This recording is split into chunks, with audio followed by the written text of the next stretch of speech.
നമസ്തേ. കഥകളത്തി സാഗരത്തിലേക്ക് സ്വാഗതം. ഇന്നൊരു നാരായണീയത്തെ പറ്റിയൊന്ന് നമുക്ക് സ്മരിക്കാവുന്നതാണ്. ദശകം 16-ാമത്തേതിലെ 3 ശ്ലോകങ്ങൾ വായിച്ച് നമ്മൾ അങ്ങനെ നിർത്തിയിരിക്കുകയാണ്. ഇനി വീണ്ടും നമുക്ക് 4, 5, 6 ശ്ലോകങ്ങൾ ഇന്ന് വായിക്കാനായിട്ടും നമുക്ക് എന്തെങ്കിലും കാര്യങ്ങൾ മനസ്സിലാക്കാനായിട്ടും ശ്രമിക്കാം. നാരായണീയത്തിലേക്ക് പോവുകയാണ്. ഓം നമോ ഭഗവതേ വാസുദേവായ. ഓം നമോ ഭഗവതേ വാസുദേവായ. ഓം നമോ ഭഗവതേ വാസുദേവായ. 16-ാമത്തെ ദശകത്തിൽ പറയുന്നത് ഭഗവാന്റെ നരനാരായണ അവതാരം, അതാണ് പറയുന്നത്. അവർ നരനും നാരായണനും രണ്ടുപേരും സഹോദരന്മാരാണ്. ദക്ഷപ്രജാപതിയുടെ 13 കന്യകമാരെ യമധർമ്മനാണ് വിവാഹം ചെയ്തത്.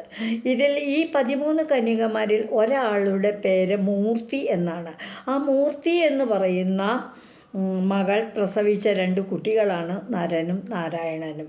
2 പേരും ഭഗവാന്റെ അംശ അവതാരങ്ങളാണ്. അവർ സഹസ്രകവചൻ എന്ന് പറയുന്ന ഒരു അസുരനെ വധിക്കുന്നതിന് വേണ്ടിയാണ് ആ അവതാരധർമ്മം തന്നെ. അപ്പോൾ ഒരാൾ 1000 കൊല്ലം തപസ് ചെയ്യുമ്പോൾ മറ്റയാൾ സഹസ്രകവചനുമായിട്ട് യുദ്ധം ചെയ്യും. ഒരു യുദ്ധത്തിൽ ജയിക്കുമ്പോൾ ഒരു കവചം അങ്ങ് പോകും. അപ്പോൾ അടുത്ത ആൾ വരുമ്പോഴേക്കും തുടർച്ചയായി തപസ് നിർത്തി അടുത്ത ആൾ, രണ്ടാമത്തെ ആൾ അനിയൻ നരനങ്ങൾ യുദ്ധം ചെയ്യും. അപ്പോൾ നാരായണമൂർത്തി തപസ് ചെയ്യും. ഇങ്ങനെ മാറി മാറി തപസ്സും യുദ്ധവും ഈ സഹോദരന്മാർ തുടർച്ചയായി യുദ്ധം ചെയ്ത് ഏറ്റവും ഒടുവിൽ ഒരു കവചം മാത്രമായിരിക്കുമ്പോൾ സഹസ്രകവചനുമായിട്ട് യുദ്ധം ചെയ്ത് അദ്ദേഹത്തെ വധിക്കുകയാണ്. ഈ കഥ ഭാഗവതത്തിലില്ല, ഭാരതത്തിലാണുള്ളത്. ഭാരതത്തിൽ നിന്ന് ഭക്തകവി നാരായണീയത്തിലേക്ക് ഉൾപ്പെടുത്തിയിരിക്കുന്ന ഒരു കഥയാണ് ഈ സഹസ്രകവചവധം എന്ന് പറയുന്നത്.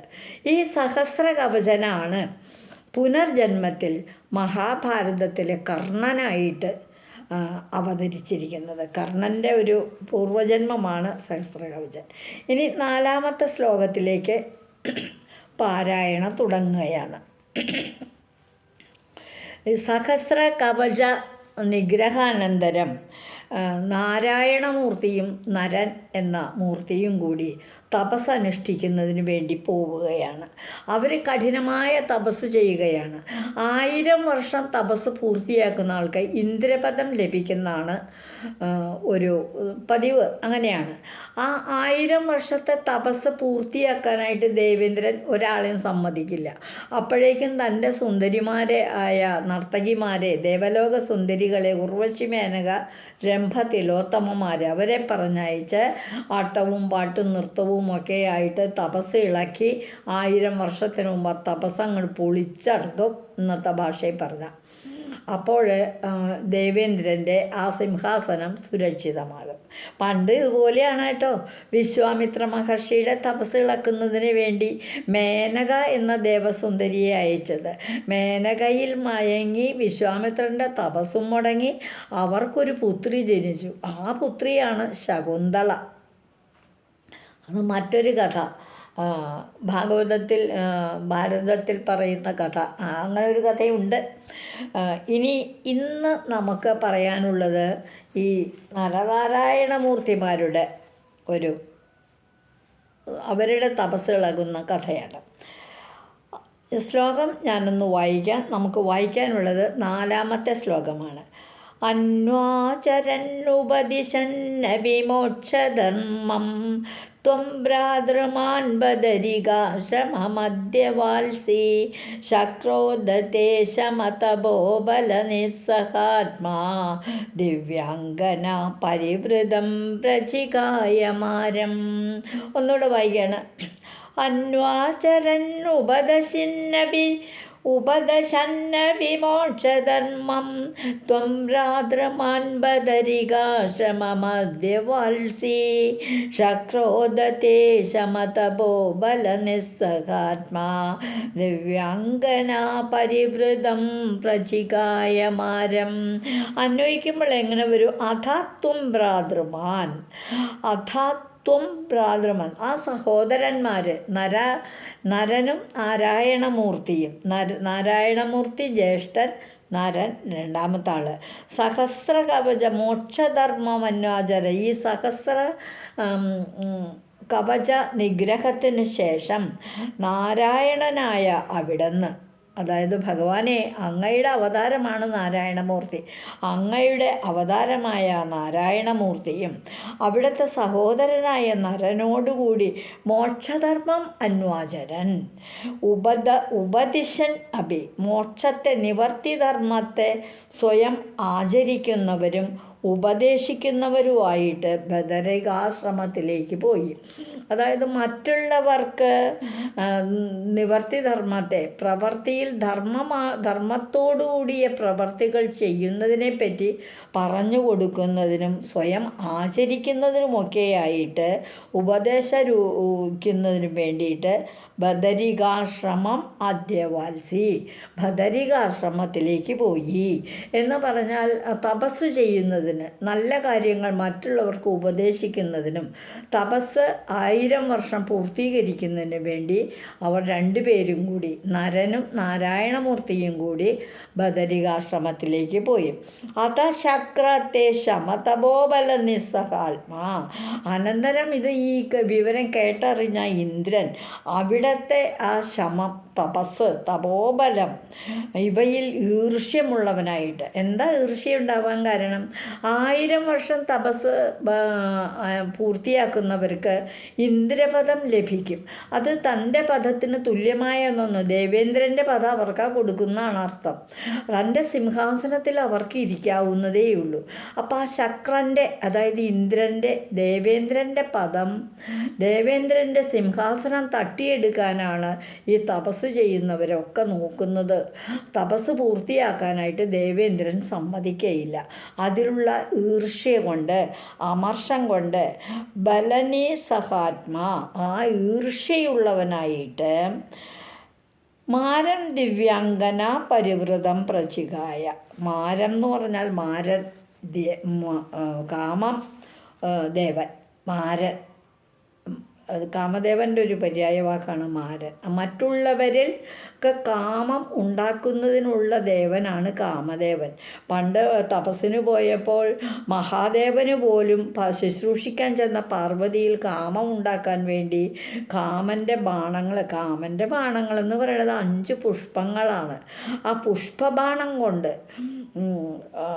ഇത് മഹാദേവനിൽ പോലും കാമം ഉണ്ടാക്കിയ ആളാണ് കാമദേവൻ.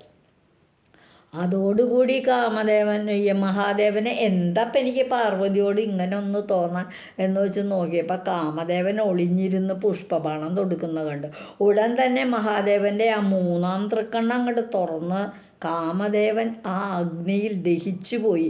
അതുകൊണ്ട് മഹാദേവന് കാമാരി എന്നുള്ളൊരു പേരും കൂടി വന്നിട്ടുണ്ട്.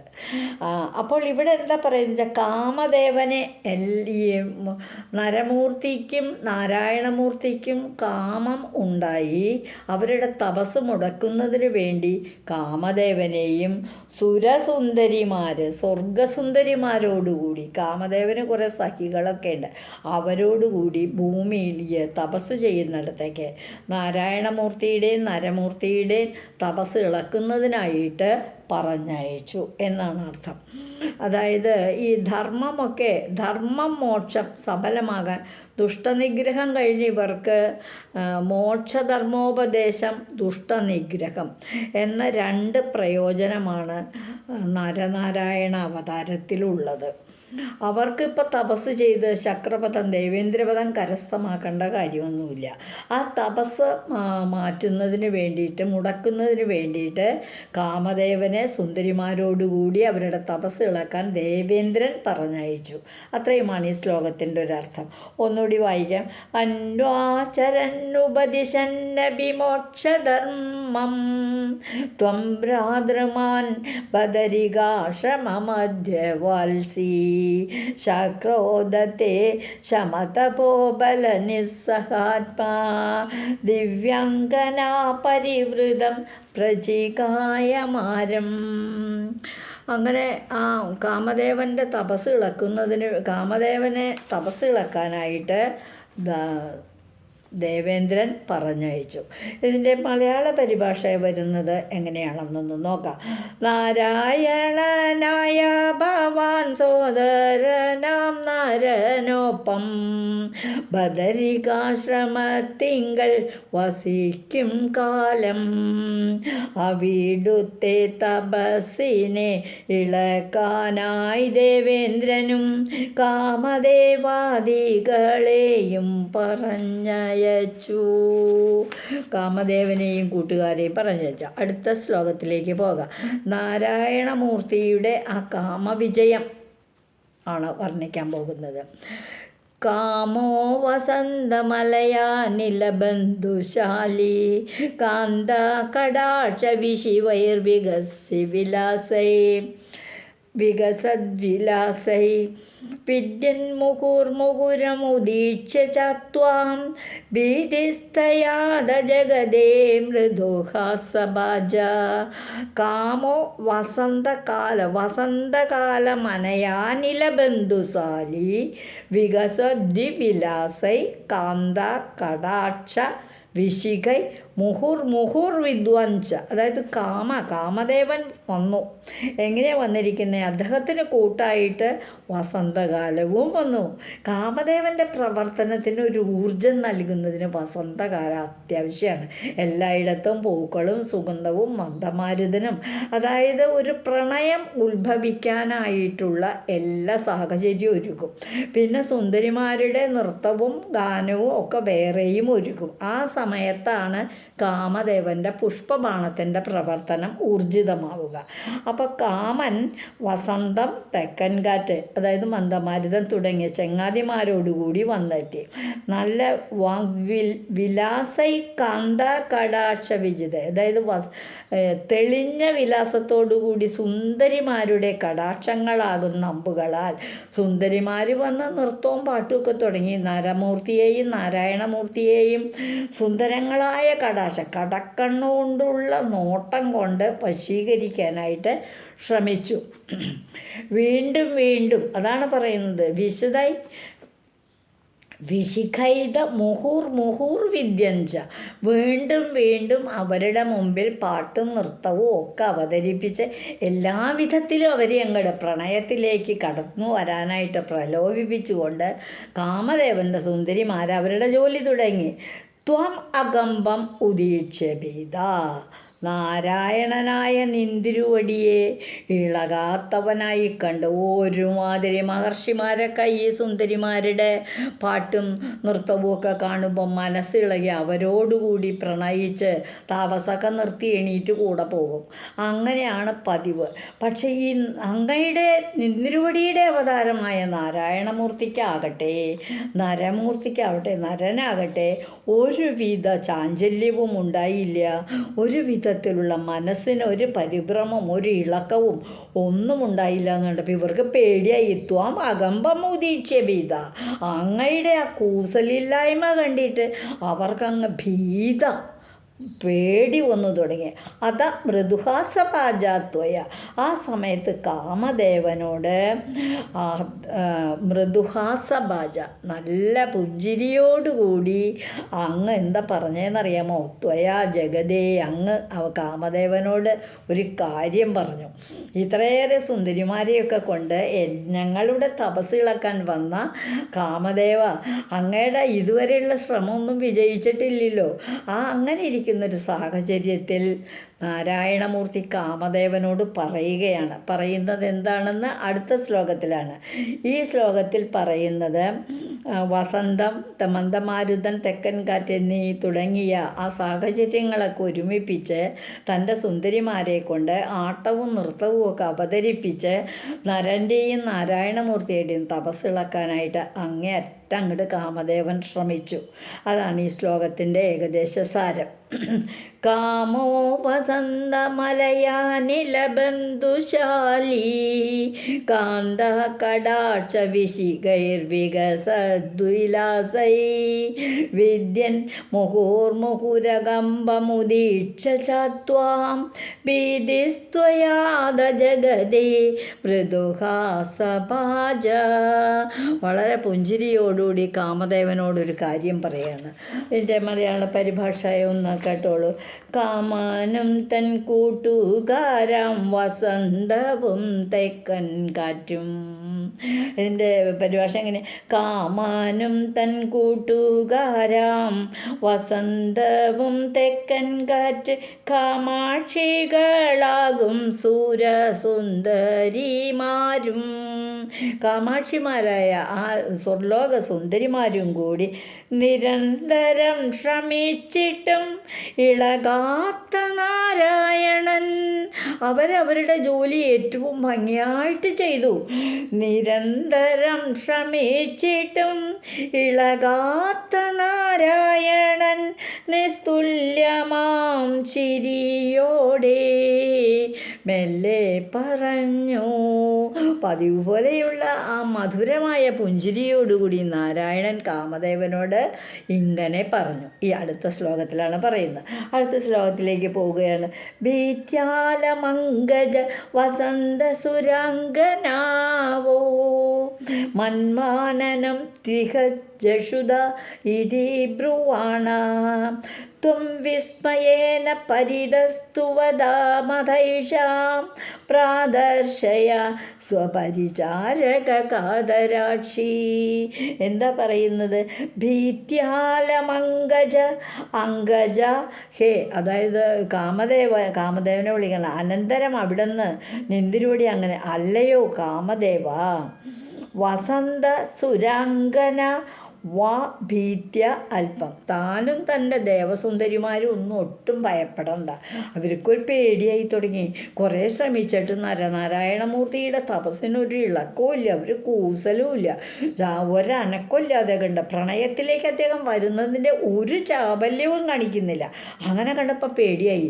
ഇനിയിപ്പോൾ തപസ് ഇളക്കാൻ വന്ന തങ്ങളെ ശപിക്കുകയൊക്കെ ചെയ്യുമായിരിക്കുമോ ഈ മഹർഷി എന്നൊരു ഭയം തോന്നി. അപ്പം ഭഗവാൻ പറയുകയാണ്, അങ്ങയുടെ അവതാരമായ നാരായണമൂർത്തി കാമദേവനോട് പറയാണ്, ഭീത്യാലമംഗജ, അല്ലയോ അങ്കജ, ഭീത്യാല, ഭയപ്പെടണ്ട, ഒട്ടും തന്നെ പേടിക്കണ്ട. വസന്ത സുരസുന്ദരിമാരെ, നിങ്ങൾക്കും ഭയം വേണ്ട. ഈ പ്രകൃതിയിലൊരു ഋതുവായ വസന്തം മടിച്ച് നിൽക്കൊന്നും വേണ്ട. നിങ്ങൾ വന്നോളൂ, പുഷ്പങ്ങളൊക്കെ ധാരാളം ഉണ്ടായിക്കോട്ടെ, സുഗന്ധമായ മന്ദമാരുതൻ വീശിക്കോട്ടെ, ഒട്ടും ഭയം വേണ്ട. ഇഹ മന്മാനനം തു ജ്വഷതം ഇതി ബ്രുവാണ. ഇവിടെ വച്ച് മന്മാനനം, എൻ്റെ ഒരു സമ്മാനം, ജുഷദാം, നിങ്ങൾ സ്വീകരിച്ചാലും ഞാൻ നിങ്ങൾക്കൊരു സമ്മാനം തരാൻ പോവുകയാണ്. ആ സമ്മാനം നിങ്ങൾ അങ്ങോട്ട് നിങ്ങളുടെ പരിപാടികളൊക്കെ ഇവിടെ അവതരിപ്പിച്ചുല്ലോ. വസന്തം വന്നു, ആ ഋതു വളരെ ഭംഗിയായിട്ട് വസന്തകാലത്തെ ക്രിയേറ്റ് ചെയ്തു എന്ന് പറഞ്ഞാൽ അവിടെ വസന്തം അങ്ങോട്ട് എത്തി. അത് കഴിഞ്ഞിട്ട് സുന്ദരിമാരൊക്കെ വന്നു, അവരുടെ നൃത്തവും പാട്ടും ഒക്കെ അരങ്ങേറി. അതെല്ലാം എനിക്ക് വളരെ ഇഷ്ടപ്പെട്ടു. അതിന് ഞാൻ നിങ്ങൾക്കൊരു കലാപരിപാടികൾ അവതരിപ്പിച്ച നിങ്ങൾക്കൊരു സമ്മാനം തരണമല്ലോ. എൻ്റെ സമ്മാനം ഞാൻ നിങ്ങൾക്ക് തരാൻ പോവുകയാണ്. അത് ഇവിടെ വെച്ച് തന്നെ തരും, നിങ്ങളത് സ്വീകരിക്കണം എന്ന് പറയുകയാണ്. പരിചാരക കാതരാക്ഷി. അപ്പം ഈ നാരായണമൂർത്തിയെ ശുശ്രൂഷിക്കുന്നതിനായിട്ട് അവിടെ ഒരുപാട് സുന്ദരിമാരൊക്കെ ഉണ്ട്, ഒരുപാട് ദാസിമാരായിട്ടുണ്ട് അവിടെ. ആ ദാസിമാരെ എന്ത് ചെയ്തു? വിസ്മയേന പരിതസ്തുവതാം ഏഷ പ്രാദർശയായ. അവിടെ ശുശ്രൂഷിച്ചു കൊണ്ടിരിക്കുന്ന, ഈ തപസ് ചെയ്യുമ്പോൾ ശുശ്രൂഷിച്ചു കൊണ്ടിരിക്കുന്ന ദാസിമാരെ ഇങ്ങോട്ട് വിളിച്ചു. നാരായണമൂർത്തി ഇങ്ങ് വിളിച്ചു. കാമദേവൻ്റെയും സുരസുന്ദരിമാർ, ദേവലോകത്തെ സുന്ദരിമാരാണ് സഖികളായി വന്നേക്കണേ കാമദേവന്. അവരുടെ അടുത്തേക്ക് ഈ നാരായണമൂർത്തിയുടെ ദാസിമാരെ വിളിച്ചു.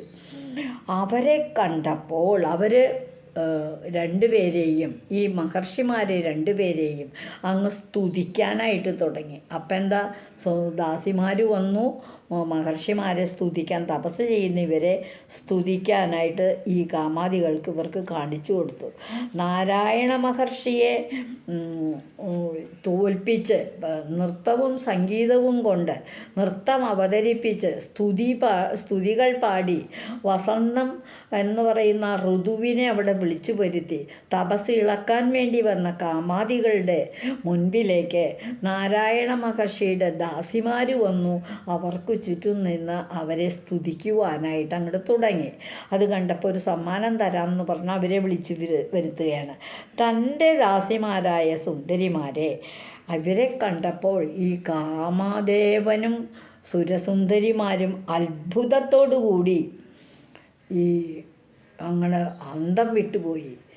സ്വർലോക സുന്ദരിമാരാണ് കാമദേവൻ്റെ കൂടെ വന്നേക്കണേ. പക്ഷെ നാരായണമൂർത്തിയെ ശുശ്രൂഷിക്കുന്ന ഈ ദാസിമാരെ കണ്ടപ്പോൾ ഈ സുന്ദരിമാരും കാമദേവനും ഒക്കെ അങ്ങ് ലജ്ജിച്ചു പോയി, നാണിച്ചു പോയി.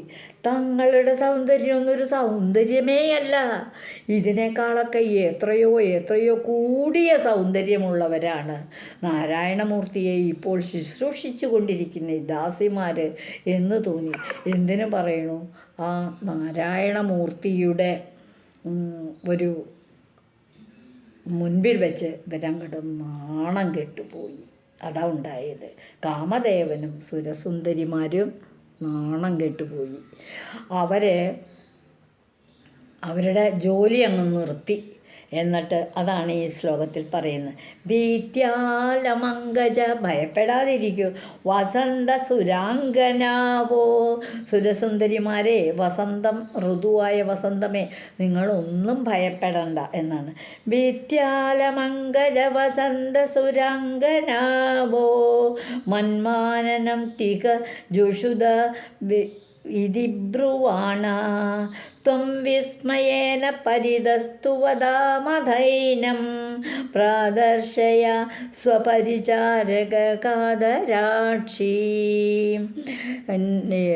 തൻ്റെ സഖിമാരെ ദാസിമാരെയും ഒക്കെ കാണിച്ചു കൊടുത്ത് വന്നവരെക്കാൾ മെച്ചപ്പെട്ട ഒരു സ്ത്രീകളുടെ ദാസിമാരുടെ ഒരു സമൂഹം തൻ്റെ മുൻപിലുണ്ട് എന്നവരെ കാണിച്ചു കൊടുത്തു. ആ ശ്ലോകത്തിൻ്റെ മലയാള പരിഭാഷ: കാമദേവാ ഭയം വേണ്ട, കാരണഭൂതനാമെൻ്റെ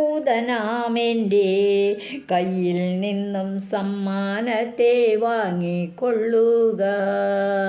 ഒട്ടും ഭയപ്പെടണ്ട, എൻ്റെ കയ്യിൽ നിന്നും ഒരു സമ്മാനത്തെ വാങ്ങിക്കൊള്ളു എന്നു ചൊല്ലി ഭവാൻ തൻ്റെ ദാസികളെ കാണിച്ചപ്പോൾ സൗന്ദര്യം കണ്ടമ്പരന്നു കാമാദികളും എന്ന് പറഞ്ഞ് നാരായണമൂർത്തി തൻ്റെ ദാസിമാരെ കാണിച്ചപ്പോൾ എന്നു ചൊല്ലി, ഒട്ടും ഭയപ്പെടണ്ട, എൻ്റെ കയ്യിൽ നിന്നൊരു സമ്മാനം തരാം ഞാൻ എന്ന് പറഞ്ഞ് തൻ്റെ ദാസിമാരെ വരുത്തി. അവരെ കണ്ടപ്പോൾ ഭവാൻ തൻ്റെ ദാസികളെ കാണിച്ചപ്പോൾ സൗന്ദര്യം കണ്ടമ്പരന്നു കാമാദികളും.